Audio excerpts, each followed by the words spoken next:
Hello, welcome to the Theology Pugcast. It's great to have you here for this special episode. We are pleased to have a special guest that we're going to interview, and we're going to let him introduce himself in a minute. But I'm C.R. Wiley. I'm a pastor. I serve a church in the Pacific Northwest and have written a number of books. I've taught philosophy at the undergraduate level. Did that years and years ago. And my most recent book is in the house of Tom Bombadil, and I'm working on a book on totalitarianism right now.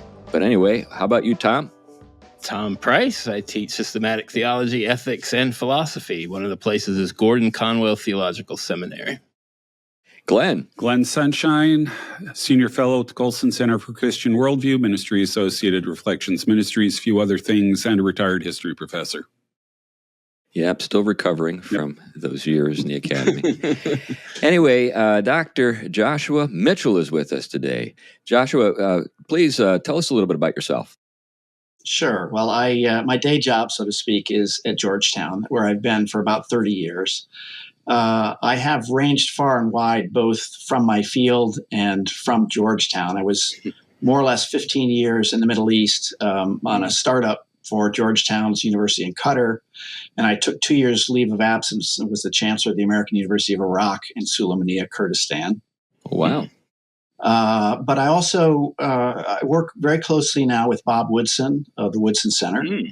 And I'm also a senior fellow at the Common Sense Society. I'm off to Hungary, actually, in a few days to give lectures, trying to find the center. I'm finding that both in America and in Europe, the center is not holding. And we're moving in directions that the left is very pleased about and the far right is pleased about. And I'm pleased about neither option. Yeah, we want to jump into that. So Georgetown, I have an old friend that you might know. His name was Dallas Jones. I don't know if that name rings a bell. He had worked for the CIA for a long time and then went over to Georgetown to teach. So he might be in a part of the academy that you're not connected to at all. But anyway, School of Foreign Service, perhaps? Yeah, it could be. Yeah. I knew I was the pastor to his father and his mother for years on Cape Cod. Really, really fine folks. But anyway, that's off subject. Yeah. But let's dive into identity politics. So you've got a book that's recently been published. I had the pleasure of listening to a talk that you delivered at the Touchstone Conference in Chicago last year, and your video essay at First Things is really great. We're going to link that in the show notes. But why don't you just kind of give us a quick, elevator speech on the subject of the book and the talks, and there's going to be plenty for us to talk about. Sure. The book is actually about three things. The first is identity politics, which I take to be the most immediate threat. But I'm also concerned with bipolarity, which I take to be a social problem much more than a brain chemistry problem. And also the third part, which I think will actually have the most legs, is it's about what I call substitutism. It's supplements being turned into substitutes. Plato and Rousseau saw this a long time ago. It's not on our radar, but my view is that is a global pathology affecting every nation, citizens of every nation, and it's neither left nor right. So it's three illnesses, and because I teach political philosophy, I have to be concerned with the problem of human health, and so I'm trying to point out the illness and to indicate where health might lie. If you'd like, I can say more a bit about identity politics. I am a Tocqueville scholar, but I also got half of my training at the University of Chicago Divinity School. Oh, wow. And so I know a religious impulse when I see one. And identity politics struck me as not emerging out of Marxism. This is the huge debate I have with conservatives. They want to say this is cultural Marxism, the long, slow march through the institutions, but it's not. It's a very rapid march through the institutions. And so I see this as not Marx. Identity politics can be traced, I think, to Nietzsche, the postmodern movement. It's not Marxist, it's postmodern. But also there's a theological component of this that I think is, I'll say distinctly American, but it happens to show up in Protestant countries in Northern Europe as well. So I'm going to say it's a Protestant problem. And, the short version is that identity politics is a Christian heresy. And unless the churches get their act together, it will really run roughshod over everything we've created. Yeah, that's really a significant insight. So I think perhaps your background in political philosophy, as opposed to political science, it might be something worth discussing the distinction between the two. I think sometimes people think of them as synonymous, but the willingness to consider kind of metaphysical questions as actually having political implications Yeah. is something you don't find in like political science. So this insight that you've talked about related to guilt, that there is just this stain. Certainly, that sounds very Augustinian and Protestant. Yeah. That's maybe our gift to the world as Protestants, is just guilt. Yeah. We know how to make people feel guilty like no one does. Well, actually, I can think of some other groups that are proverbially good at guilt too. But you have to remember, Irma Bombeck refers to guilt as the gift that keeps on giving. That's right. Yeah, and I remember she was Catholic. So you have the perpetual guilt. What was that? The sisters are perpetual. I can't remember it from Garrison Keillor, if I remember. Right. But anyway, Lutheran. Yeah, that's right. That's right. Yeah. Right. So let's dive into that a little bit. So how does this carry over, Joshua? I mean, a lot of folks think because, hey, in America, it's separation of church and state. These things are almost like hermetically sealed off from each other. How could this possibly be a religious phenomenon? Yeah.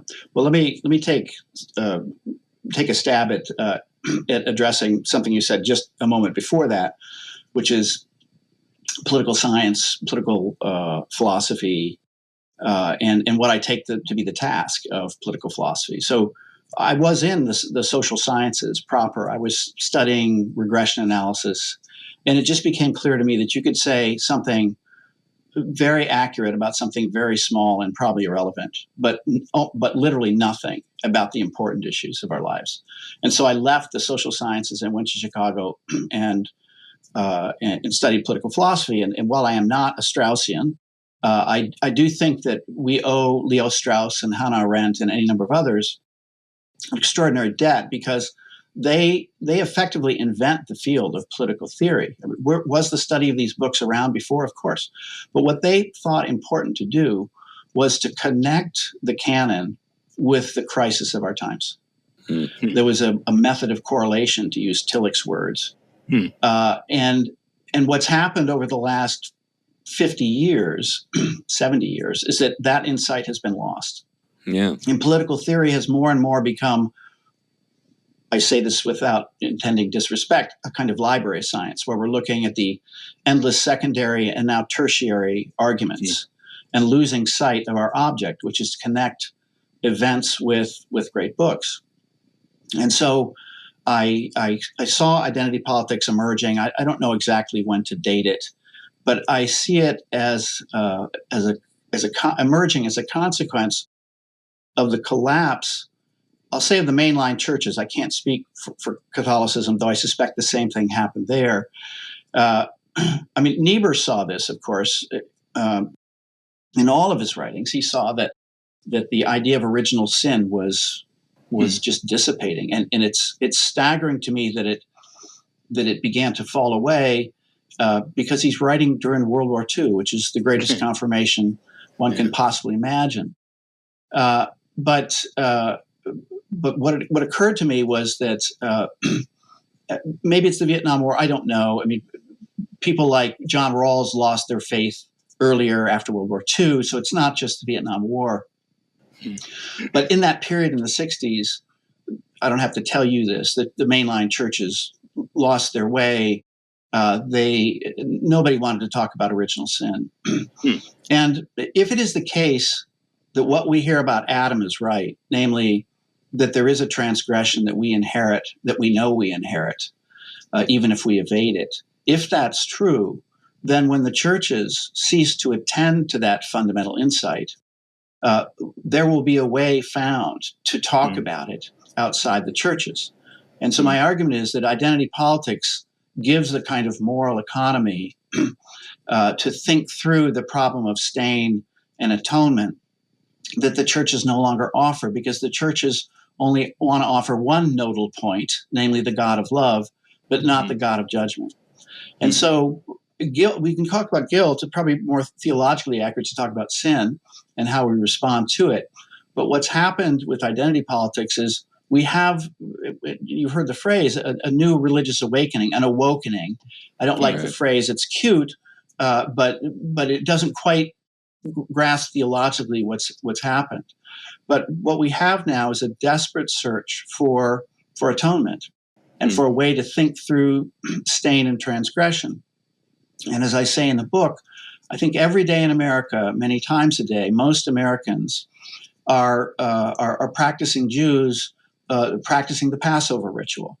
What we do is we paint the blood of innocents on the lintel of our door, whether it's Black Lives Matter or we stand with Ukraine or this house believes in love or whatever it happens to be. And all those things can be worthwhile. We can talk about race specifically later. But I think the motivation for doing it is so that social death, cancellation, will pass you by. There's an astounding amount of energy that's being put into this, as opposed to what I think we should be doing, which is building a world around citizen competence, building a world together in face-to-face relations. Yeah, I'm completely with you. I think Matthew B. Crawford, if you're familiar with his work, gets into citizen competence, and I think I agree. That's where we need to focus. So, Tom, I could tell you're about to ask something. Well, I think from the field of teaching theology, and it kind of when it showed up in my radar, when I was doing my doctoral work, I was actually writing on Karl Barth and the kind of confessional resistance to kind of horrific thinking, and the churches going along with it. And I think it really opened my eyes when there was this kind of online blog dealing with current theological issues. And for the first time, I saw one basically say, can I read Karl Barth in good conscience? In other words, he is a white European. Yeah. And so everything he did to try to address the issue of evil, sin, judgment in light of the horrific history of what he was, bound up with, got whitewashed. And it all became, was he on the guilt or innocent side, basically, of this new divide? And we're seeing it. I'm seeing it over and over again in my students and in the churches that they're a part of, is these splits. No longer is it about your kind of redemption in Christ and new life. And like I think you mentioned one time, building on this mixed kind of history. Yeah. And it becomes either or and divided, and even the church no longer, the atonement classically understood is no longer governing that conversation. Yeah.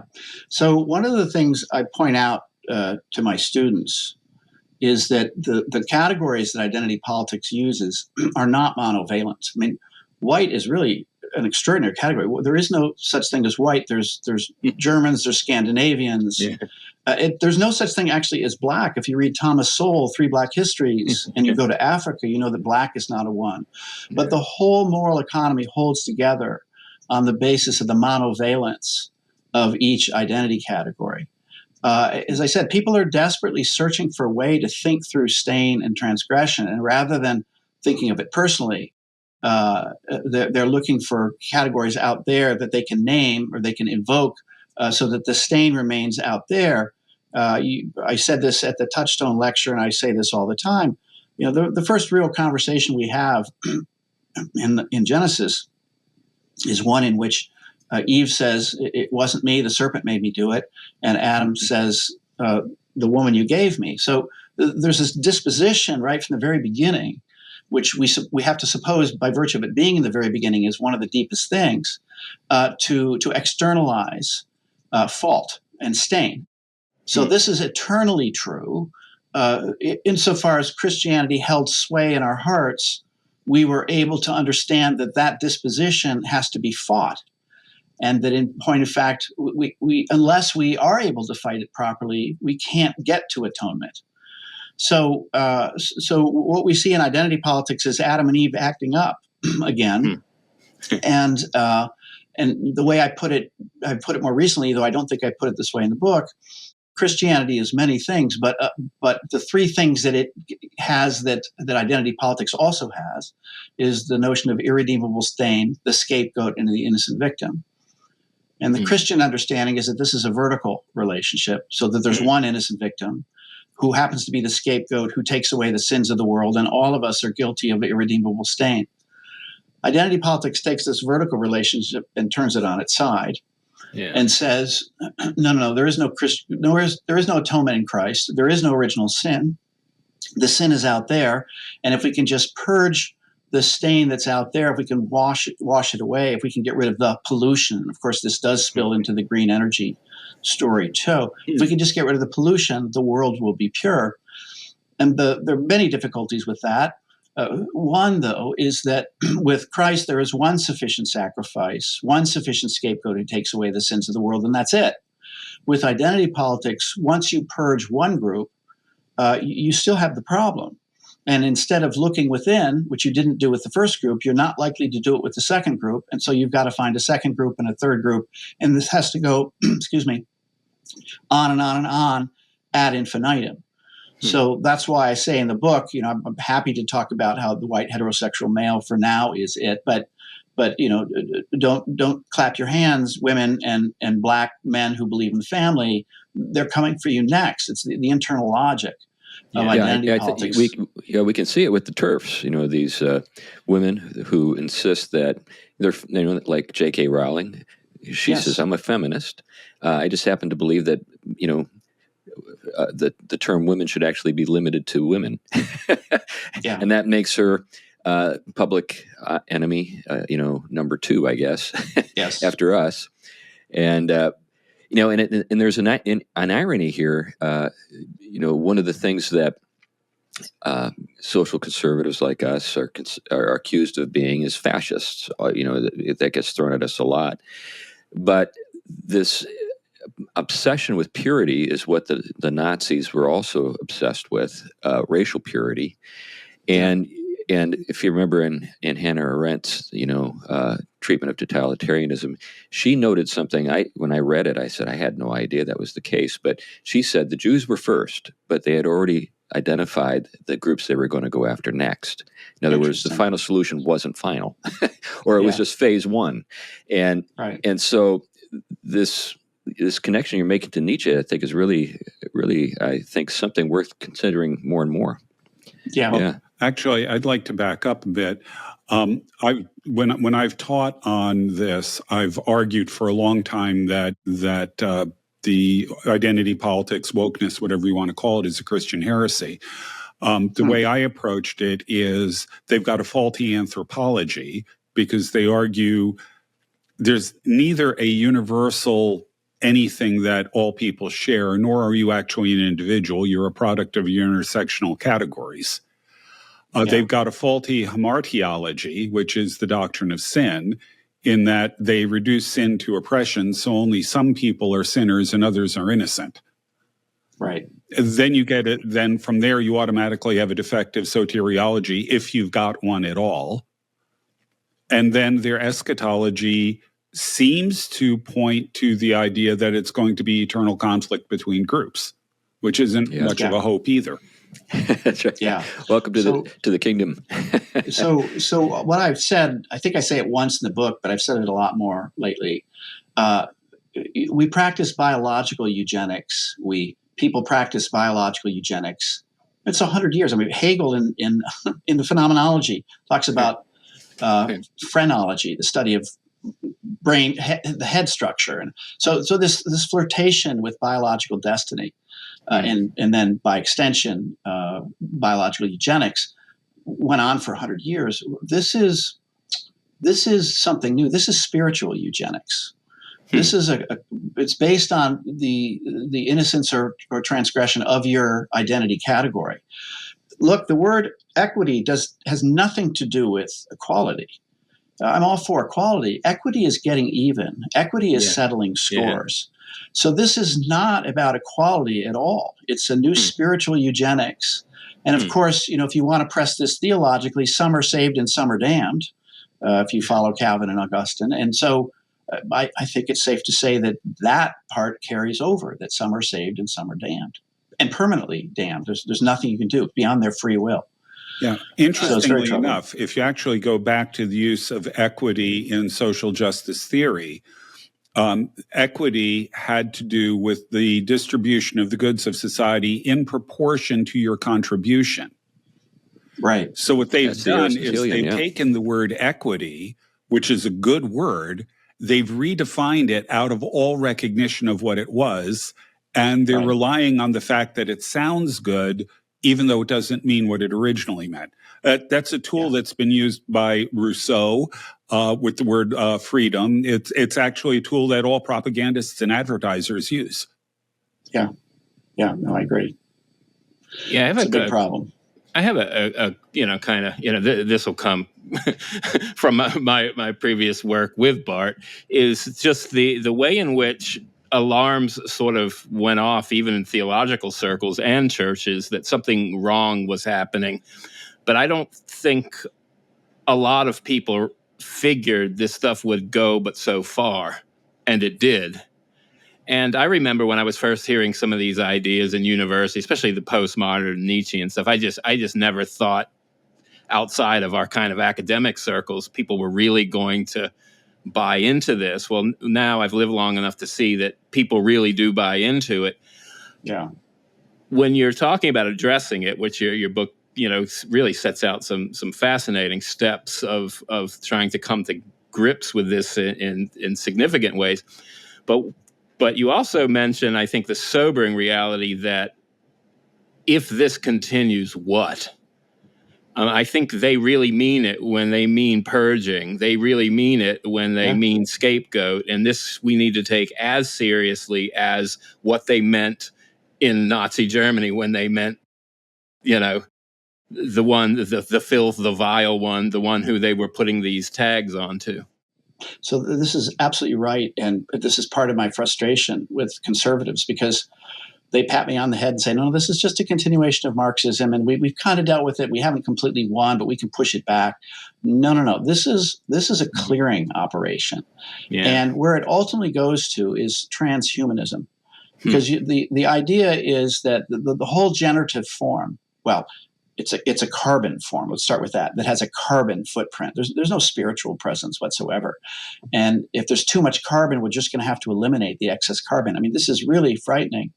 But it's moving towards transhumanism, and the transgender movement can be understood in many ways, but I think minimally it has to be understood as an attempt to move past generation. Now theologically, there's the kernel of an insight here, which is that with the resurrected body, we're no longer involved in generation. It's not a generative body.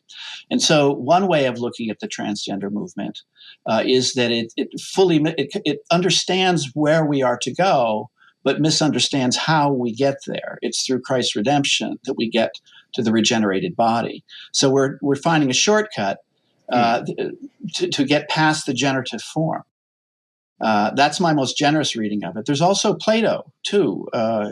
Plato's view, it's probably a little too Gnostic, but Plato's view is that, well, in the opening passages of the Republic, the very opening passage, you have Polemarchus, whose name means warlord, and they're down there in the Piraeus with practicing a festival of regeneration, the moon goddess Bendis. So the opening scene is masculine violence, war and slavery, and female fecundity.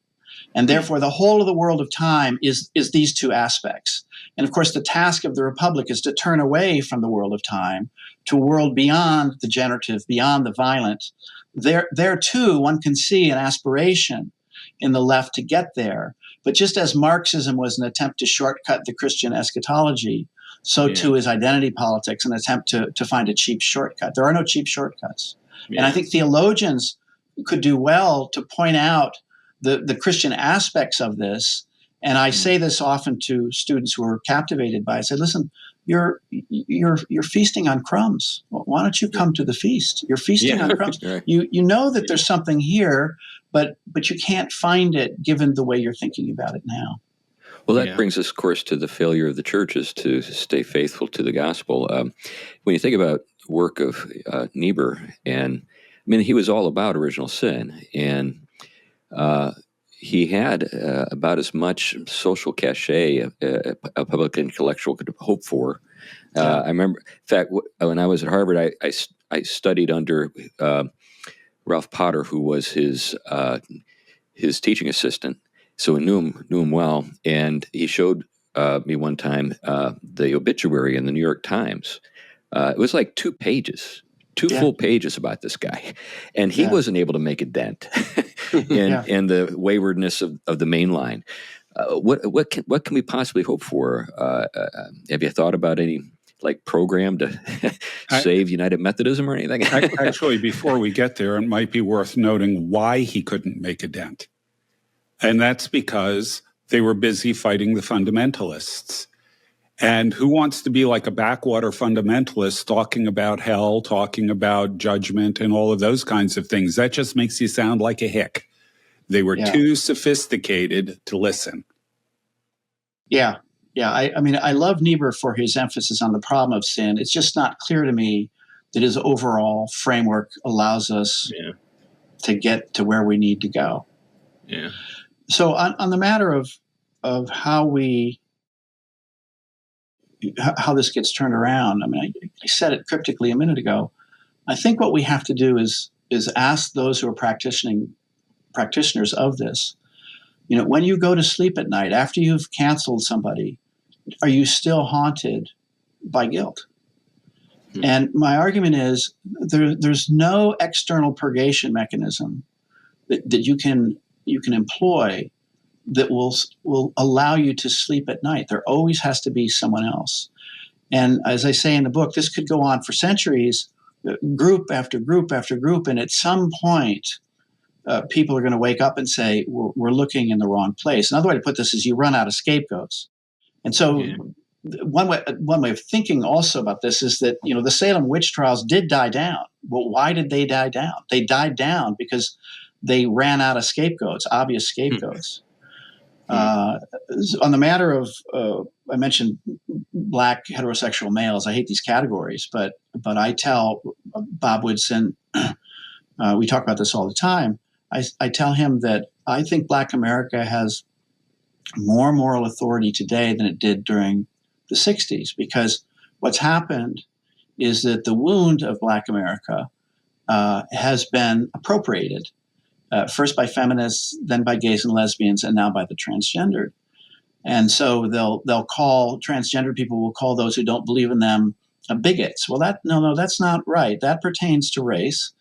And so I think Black America alone could put a stop to this tomorrow if they said, look, whatever you can talk about your issues with the rest of the country, but you can't use our wound, because the whole of identity politics rests on the fundamental claim that that racism is inscribed in the very structure of reality.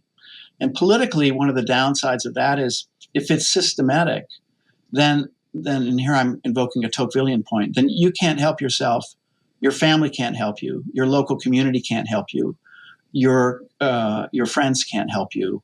You either despair or look to the powerful state. And of course, the political project of this is to more deeply empower the state to destroy those who have a traditional view of the church and of the mediating institutions. And as Tocqueville said in 1835 in Democracy in America, the fastest way to bring about the kinder and gentler despotism at the end of history is to destroy the mediating structures. A tyrant will forgive citizens for not loving him, provided they do not love each other. Hannah Arendt was a Tocqueville scholar, and the origins of totalitarianism are deeply indebted to Tocqueville's analysis in the 1830s. Yeah, I think that's a sobering thought. It also belies certain just kind of things that we can just know actually with social science. Those Black families where the father is present are actually doing pretty good. And if a father is, I see this over the course of my life. Have many African American friends, and in each case where the man has been a faithful and virtuous father, the kids come out great.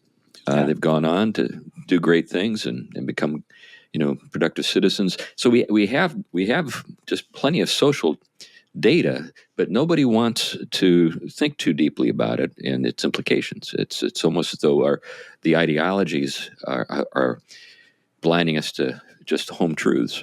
So I gave a lecture last Wednesday night on part of the book, but we did get to talking about race.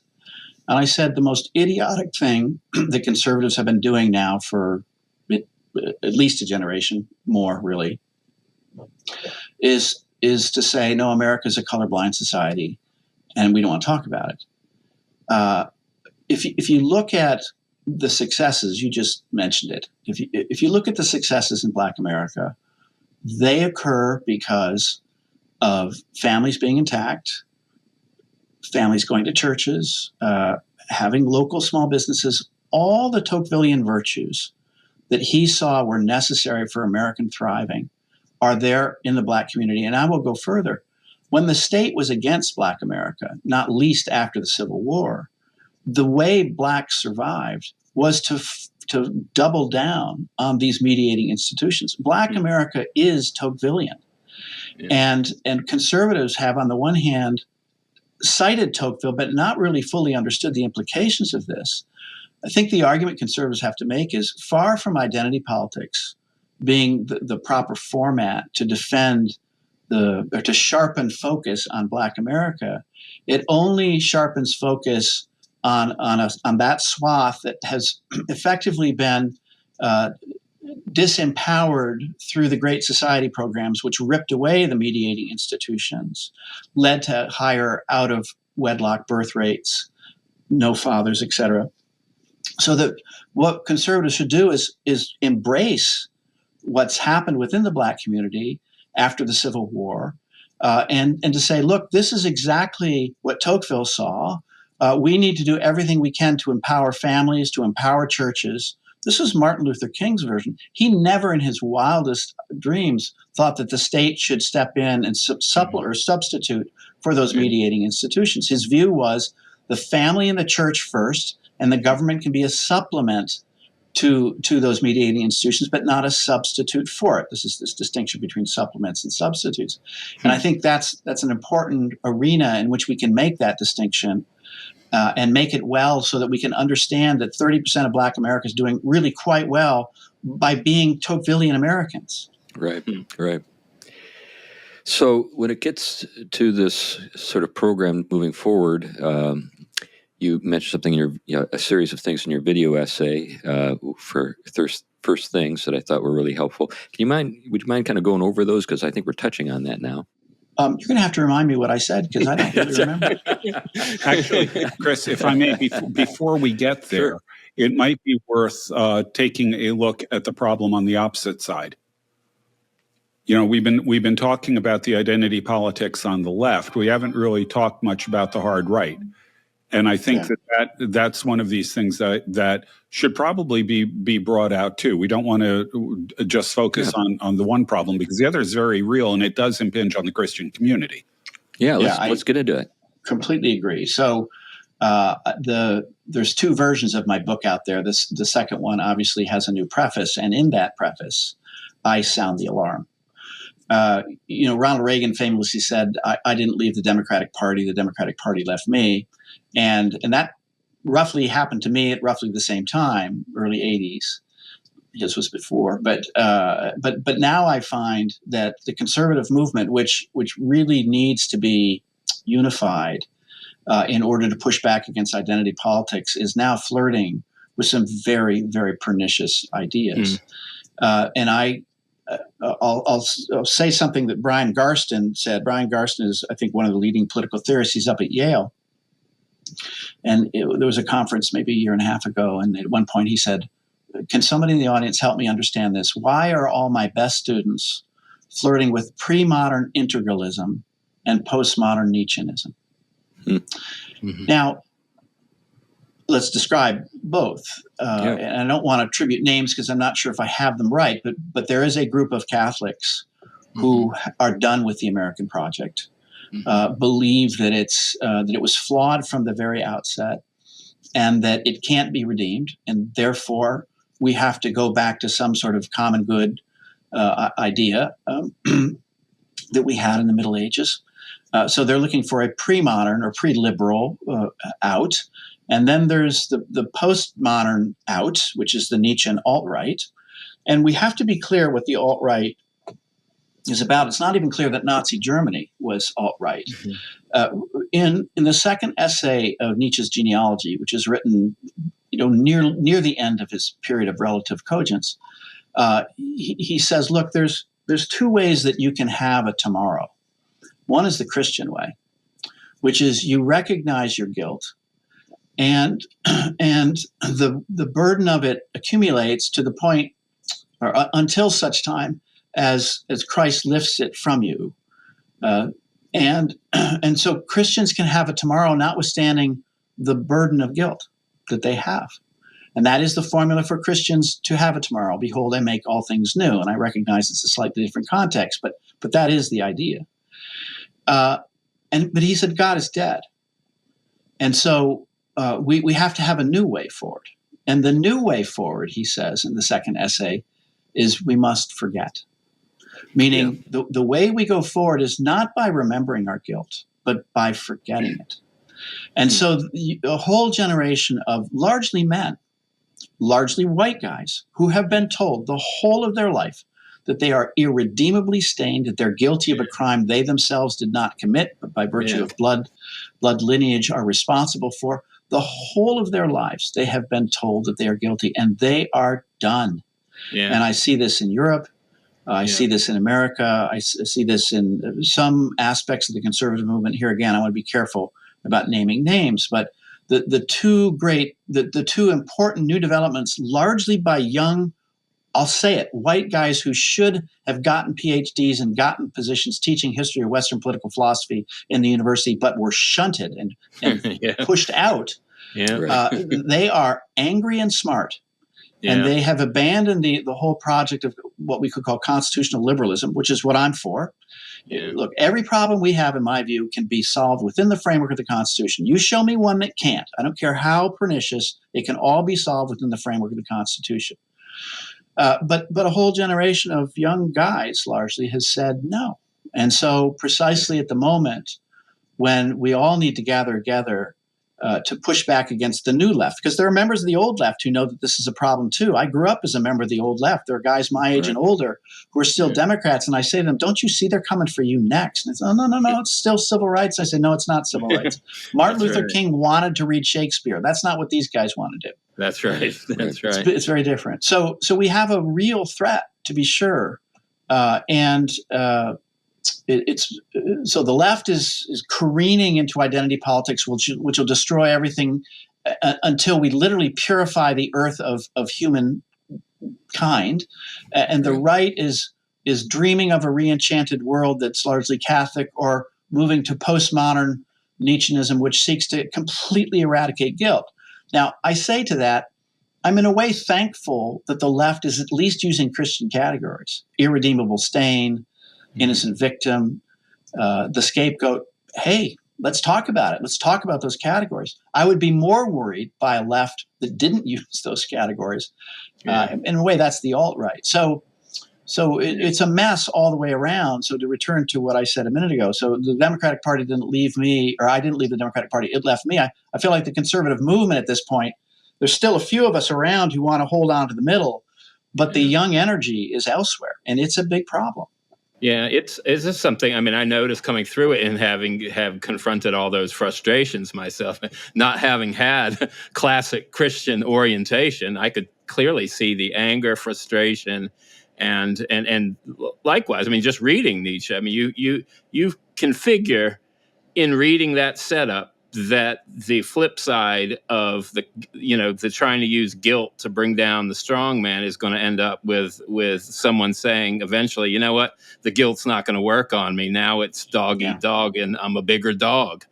And I think when that happens, it is scary. And I think when our show started out, we we saw that thread happening and wanted to reorient a lot of that, that world to a richer set of Christian resources than going down those paths, because they're real too. And they're kind of you talk about invisible things. For a lot of people, that world is invisible right now, but it will show its head. And when it does, it's not going to be pretty. I very much agree. Yeah, I've argued that the wokeness in schools is a formula for creating white nationalists. Yes. And I don't understand why they don't see that. It seems so patently obvious to me. So their answer in response is, when they become white nationalists, their response is, see, they were white nationalists all along. Now they're just showing what they always were. But I completely agree with you. It is Bob Woodson has received notes from white guys who had to go through humiliation of DEI training, et cetera. And one young guy said, look, I can't live this way anymore. I'm just going to go surround myself with white people. I'm tired of being told I'm a racist. Now, it's certainly understandable, not commendable, but certainly understandable that we're starting to get this self-separation when race and racial purity becomes the only thing that matters. Can I say one thing about Nietzsche and the religious dimensions of identity politics? Because there's actually two things going on here. So Nietzsche brings us the category of identity. I mean, he doesn't use the word so much, but here's what he's trying to do. And you can see this in his first work, which is The Birth of Tragedy. So Nietzsche's critique is that Western man has lost what is the source of animation for building a civilization, which is the subterranean upwelling of what Freud would later call the id. And so he says things like, consciousness, man's weakest and most fallible organ. And here's a beautiful, beautiful passage from The Birth of Tragedy. Music endures the lyrics. It's an astounding passage, because what he's saying is that there's something that's pre-linguistic, which is deepest about us. And so the identity claim that's being made today comes right out of Nietzsche, and it takes the form, I am a this, it's pre-linguistic, it's pre-rational, therefore you can't argue me out of it. Okay, this is my identity. Here I stand, sacrosanct, inviolable. The condition under which we will engage is that you recognize the thing that language can't get at, but which I can affirm because it upwells from it. Okay, that's the identity part. But that's not the purity and stain part. What happens when you bring that to America? So that was in Europe. They were talking about identity, Foucault, Derrida, 60s, 70s, and 80s. But they didn't get the purity and stain part. That's something we added on. So you take this idea of a sacrosanct pre-linguistic identity, and then you map it on to an intersectional purity score, spiritual purity score. And that's the full of identity politics. It's not just the identity category. It's supplementing or super adding the theological categories of purity and stain to it. Yeah, so this is a rejection of the logos in the sense that there's nothing rational ordering the world that's reflected in our judgments, and that now there's been a number of people. There have been a number of people who've made a kind of connection to Gnosticism at this point. Did you see that? So yes, certainly the transgender part, right? So So imagine a world where we're all Adam and Eve. We're all stepping all over each other, involved in transgression and sin every moment, and we have no Lord's Prayer. We have no atonement. We have no repentance. We have no forgiveness. Under those circumstances, the mind searches for a way to be lifted out of the weight, to be released from the burden of sin, and the way you do that is to make the Gnostic move. So this is the metaverse, by the way. This is right. We have no bodies. We're going to live in a digital space. All the transgressions that occur in high school and in our common life, none of those are going to happen. We don't have. I think you only have waist up. Is that right, or something like that? It's a sick world that we're trying to create, but we can understand why we're trying to create it, because you now have several generations, and ours included, walking around with very little understanding of how one lifts the burden of sin. Yeah. And under those circumstances, it's not at all surprising to me that boys and girls are doing everything they can to turn away from generation, because there's no more script for it. For starters, what is a man? What is a woman? What is a marriage? Yeah. It's an absolute catastrophe for them, and the parents are abetting this by saying, well, honey, if you feel like a 3 on the scale of masculinity today, that's fine. And I've even encountered many mothers who say, I hope my son or daughter is gay or transgender. Why? Because that then lifts their burden. They're not, right. These suburban mothers are no longer heteronormative. They're supporting, they're doing gender affirming care. It's just sick beyond belief.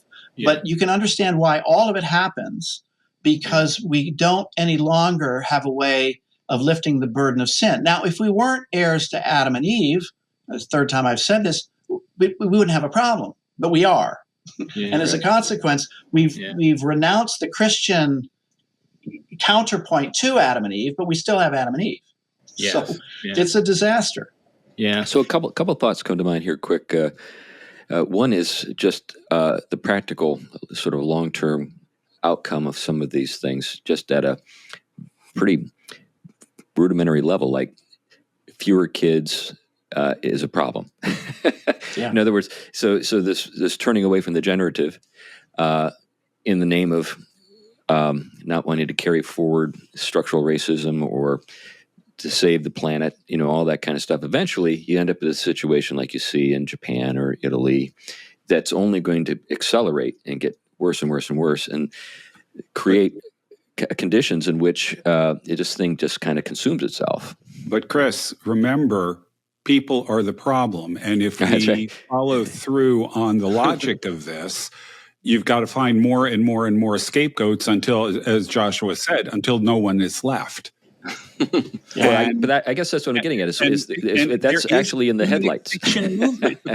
There is actually a human extinction movement among some radical Greens. Yeah. Yeah. And I guess the thing I'm thinking about, so I have a church that's very pro-natal. I mean, I've got an elder with 13 kids, another with 12, another with 9. We've got a lot of little people. The median age of my church is like 14. and we just kind of really stick out. And at the same time, it's a very sophisticated bunch, entrepreneurs, executive types, and stuff like that. But we kind of look at the situation sort of as it's sort of unfolding around us and saying the world is ours if we just kind of just stay on point. So the parallel is Israel. So I've been saying for a very long time that Israel can't make up its mind whether it's Jerusalem or Tel Aviv. And Tel Aviv has the cosmopolitans. It's not a simple analogy, but Tel Aviv has largely the cosmopolitans, and Jerusalem has the Orthodox who are having 8, 9, 10 kids. And the current constitutional crisis has everything to do with the shifting demographic. And I think you're right. Those who adhere to natality are well bounded within Christian theology, and as you point out, are entrepreneurs and are building the world in stewardship. They will inherit the earth. Yeah. Now, another thing that's fascinating is when you think about, say, the scriptures or even mythology, what you have is really mixed characters. You think about even someone, as exemplary as Abraham. The guy had some bad days, and we have a record of those bad days, and his heirs have faithfully remembered both his good points and his bad points, and that to me it demonstrates maturity for one thing. This is what it means to be a human being. This is what it means to have ancestors. Is there any hope that we as a country can demonstrate the same level of maturity and say, yeah, Thomas Jefferson, slaveholder, Thomas Jefferson, great statesman, or do we have to just say, okay, all statues go, we just need. So I don't know if you remember the 1619 Project and the response to it. So the claim of Hannah Nicole Jones was that America is systemically racist. So there's a stain right from the outset. And what was interesting was that much of the conservative response said, no, America's pure. Now, in my view, both miss the mark, or both are practicing the same position, which is that the thing that's impure has to go. And I think, if you, to your point about the long history of in the Old Testament, the question is suffering, is sin the final word? Look, what we're asking is Good Friday the final word, or is Easter Sunday the final word? And the problem is that Christians want to practice the Good Sunday thing and forget about the Easter, the Friday. But what we have to understand is that the whole of human history is barbarism. I've got a 100-student lecture on history of Western political philosophy. And the very first day, when I introduce that opening scene of the Republic, I say, there's not one of you who wasn't at some point in your family lineage an enslaver or enslaved, involved in rape and pillage, a victim of rape and pillage. There's not one of you in this room. So I want our young people to understand the brokenness of history. And so in that sense, I'm not troubled by the left's pointing out again and again that it's worse than we're told. And my view is, no, it's even worse than you think it is. Because it's original sin. It's 1,000 times worse. I'm gonna go double on you. So let's not argue. Let's not pretend that you're telling me something I don't know. I'm saying it's worse than you know. And now what? And so what we have to do is have a stomach for the brokenness of man. It's only when we become tender-hearted Christians who don't want to talk about that we get the deer in the headlights look when we're accused of being this, that, or the other. Racism has nothing on original sin. We have to be really clear about this. So instead of shirking away, which is what we've done for a generation or two, from the ugliness of human life, we say, yup. And that is not the final word. And here Nietzsche, strangely, he sometimes gets it very right. There's a place in what's called The Gay Science, a misunderstood title, but a place in which he announces the myth of the eternal return. And the myth of the eternal return is, it's in response to what he saw in Europe, which was a Europe that started to see suffering as an argument against life. You see suffering, then the world, curse God and die. You've suffered, Job, curse God and die, right? And so you see a whole civilization in the 19th century that's beginning to give up. And so the myth of the eternal return is roughly this. I would take every suffering that has ever occurred on the planet, and I would take it over and over again an infinite number of times, and still I would say life is not repudiated. Now that's a profoundly Christian understanding. So I think what we have to do is recognize that the ugliness, and come back at those who say life is ugly and say, no, it's even uglier than you think.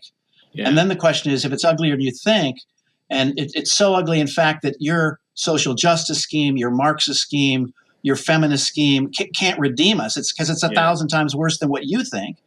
Then I think we can point them back to the gospel and to the one sufficient sacrifice. But we have to, instead of saying, no, we have to say, come on, it's actually worse. I'm with you. Now let me show you the answer to this problem.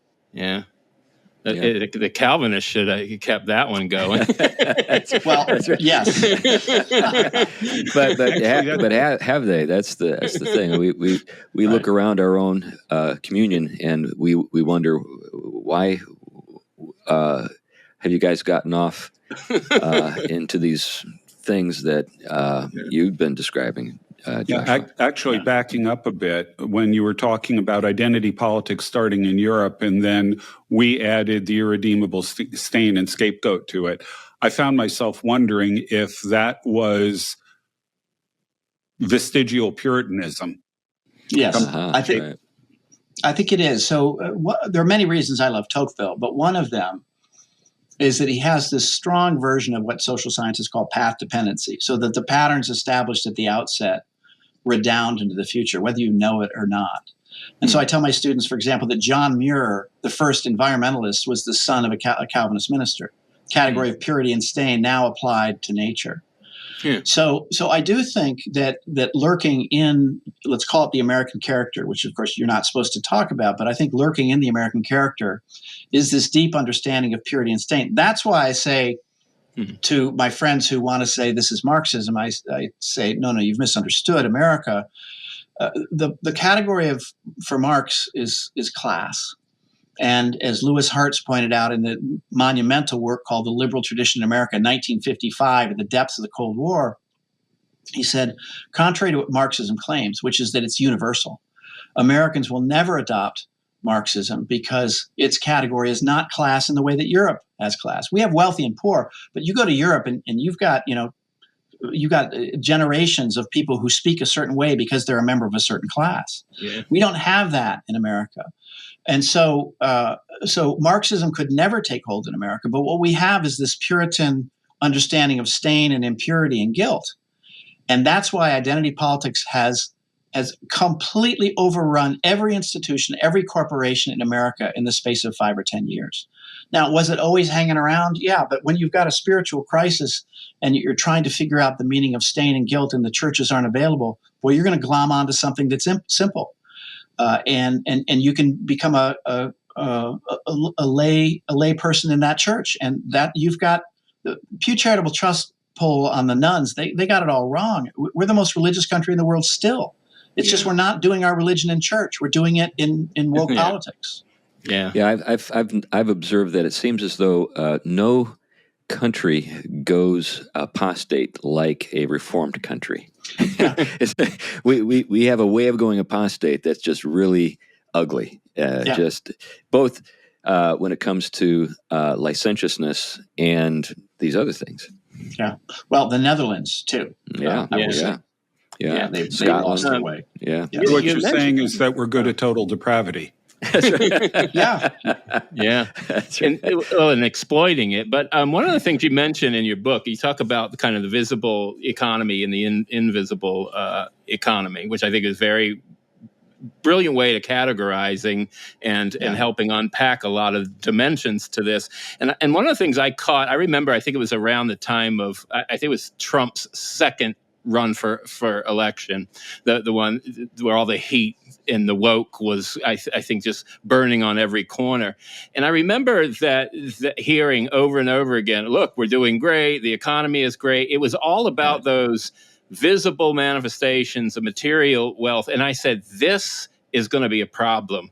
And not only is it that, man can't live by bread alone, but those moral, existential, spiritual anxieties that are all over the culture, when they are just either talked down to or not addressed substantively, we're at a very, that place is in a very vulnerable situation culturally and politically. So this is, in my view, the impotence of the conservative movement from Reagan forward, because yes, it's been held together by a number of different factions, the so-called fusion synthesis, but it's really two. One is the pillar of, let's call it capitalism, economic freedom, and the other is tradition. And if you think of that in terms of debt, you've got then two ways of understanding debt. Debt as money, so the moneyed economy, and by that account, we're just growing up a storm. Everything's great. And by the second account, the debt we owe our fathers, well, that's different. And so you're always going to have tension in the conservative movement between the Burkeans, so to speak, and the Adam Smithians. But what I'm arguing is that identity politics represents a deeper kind of debt it's way deeper, in fact, than what the moneyed economy recognizes, and way deeper than the debt we owe our fathers. Because there's a stain here that our fathers can't, by returning to our fathers, can't eliminate.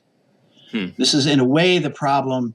This is a problem within the NatCon movement. I'm happy to talk with you about that because I'm dear friends with Yoram Hazony, and I'm actually helping to organize this. But what we have to understand is that conservatives will talk about the importance of tradition and, by extension, family values, and on the other hand, free markets. And what I'm saying is that the left has 1,000 times deeper understanding of the problem of debt. And unless there's a Christian awakening that can counter that and show that there's a deeper still understanding, of debt, the conservative movement is utterly impotent, and they have been. Yeah. So do you think, though, with NatCon, for example, you noted, and I've observed it too, that this seems to be like the PaleoCon moment. This is like for the longest time, we were in a kind of the embarrassing part of the fusion. Just stay over there, guys. Yeah, we'll throw you a bone on abortion every once in a while, but don't try to take center stage. But people like Klaus Wren and others have talked about how this approach has totally failed, and now it's time for us to step forward. Do you see anything to encourage us along that line? Well, so I'm going to tell you a story. So after the November election, when Trump was first elected, Yoram called together, I'm going to say 60, 70 people in Glen Cove, New York. And it was the most amazing meeting because he had all these conservatives who, I didn't know many of them, but I read their work. And to a man, they said something like this: well, I supported free market economics, but I was never really satisfied with it. I knew there was something more. Or, I supported the neocons, the war in Iraq, but, this foreign war stuff, not really a great idea. So what became clear was this was a brand new moment in conservative thinking. And while the left was saying, oh, my God, the awakening of white nationalism, I think a lot of conservatives said, no, we've now broken down the prison of free market conservatism and neoconism, and we can go forward now. And what happened was you had fertile conversations for the first time in 3 decades, since really the beginning of the Reagan administration. And that conversation continues under the auspice of NatCon. And Yoram is really the head of it. Because he thinks that we have to live in a world of nations. And I think that is the Trump insight as well, however badly implemented. We live in a world of nations, and Yoram caught that wind and continues to catch that wind.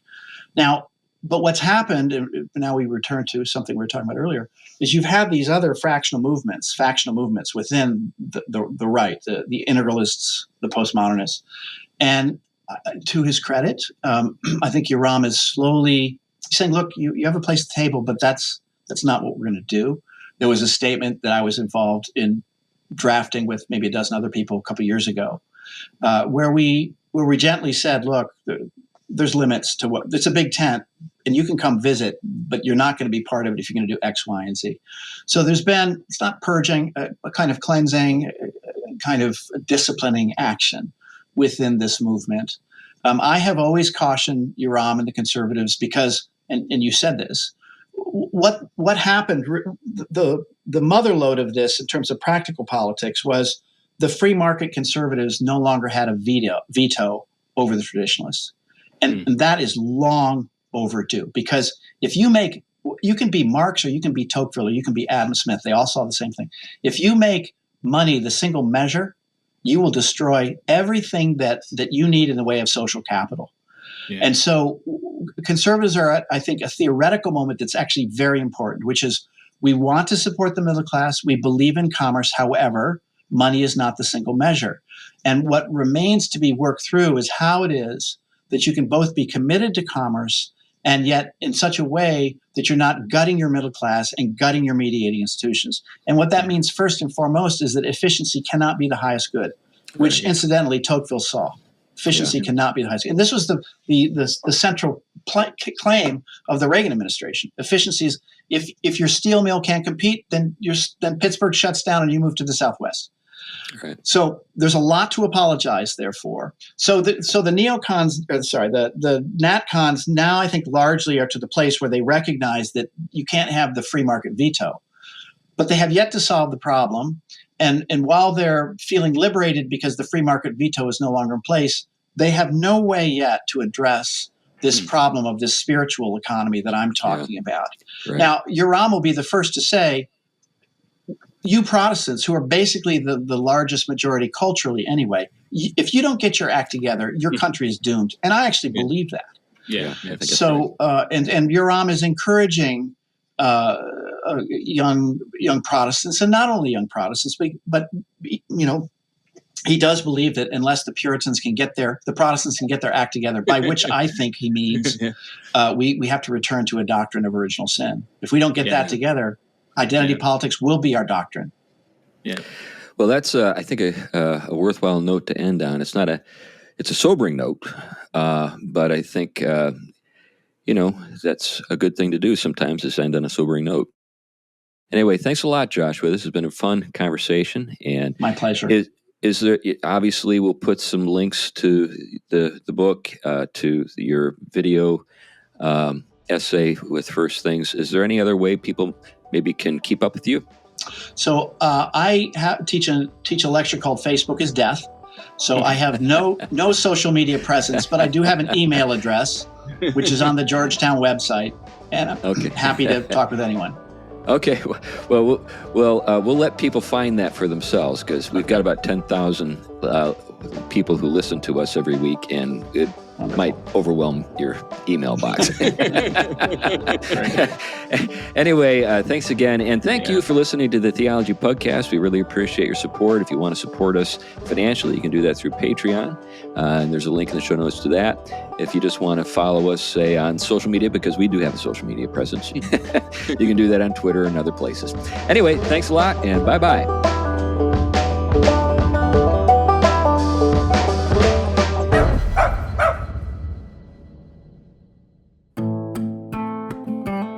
The Theology Pugcast is a ministry of Trinity Reformed Church in Huntsville, Alabama. If you like this podcast, you might enjoy another of our podcasts, The Good Life Podcast, featuring Matt Carpenter interviewing experts in their field about how their work contributes to the good life.